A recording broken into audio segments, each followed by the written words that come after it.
My name is Daniel. Last year I started a new job as a part-time lecturer. My life was pretty simple, really. 3 nights a week I'd head to campus to teach, and the rest of the time I worked from home. I lived in a small studio apartment in an old building just a short walk from the university.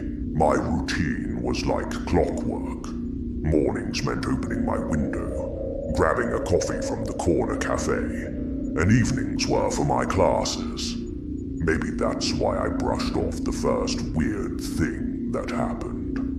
One night, leaving the library, I noticed a blue van parked outside. Nothing strange about that. 15 minutes later, it was gone. But then as the weeks rolled on, I started seeing that same van again. Sometimes it was near campus, other times on my own street.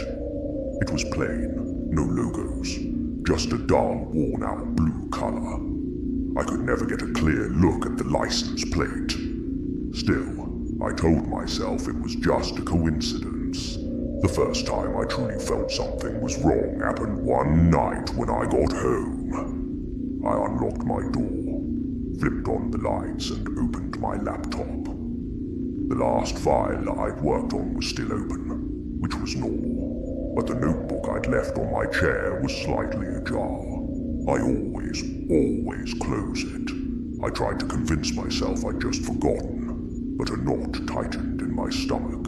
After that, small but unsettling things kept happening. One morning, I got a photo sent to my phone from a number I didn't recognize. It was a picture of my own shoes, the ones I'd left outside my apartment door. The photo was taken at night. I deleted it immediately, but the feeling of being watched just wouldn't go away. Another day, I found a new folder on my computer desktop. It was named Notes 1. It was empty, but the creation time was completely off.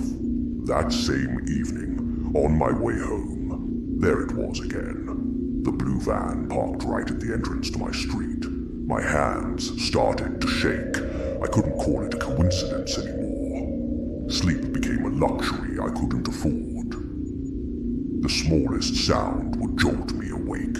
One night, I peered out my window and saw it, parked at the far end of the street, just sitting there. The next morning, my mailbox was hanging open. I never leave it that way. The breaking point came one night when I got home late.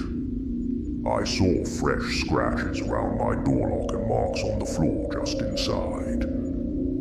As I stepped in, my eyes fell on a small piece of paper on the rug. 2 words were written on it: "Get some sleep." My heart hammered against my ribs. I grabbed my phone, and my blood ran cold. There was a new screenshot in my gallery.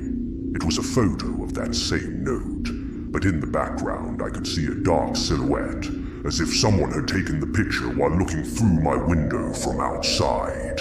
I didn't scream or panic. Something much worse happened. I just froze.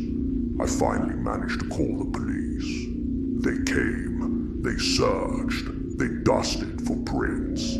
But there were no cameras nearby, and none of my neighbors had seen anything. They asked if I had any enemies, if it could be someone I knew. I had no idea. I stayed in the apartment that night with every single light on. At one point, a shadow passed by my window, hesitated, and then pulled back. A moment later, I heard an engine start. By morning, the blue van was gone. Within a week, I moved.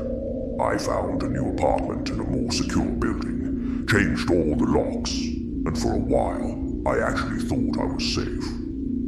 The first night in my new place, I slept soundly, but a few months later, walking home from the grocery store, I turned a corner and saw it. The same blue van. It was further away this time, and I couldn't see if anyone was inside, but the feeling, that cold, creeping feeling came rushing back. The photo of that note is still on my phone. Sometimes I wake up in the middle of the night and check my window. My keys feel heavier in my pocket. I'm not telling you this story to scare you. I just need to say it. I still see that blue van sometimes.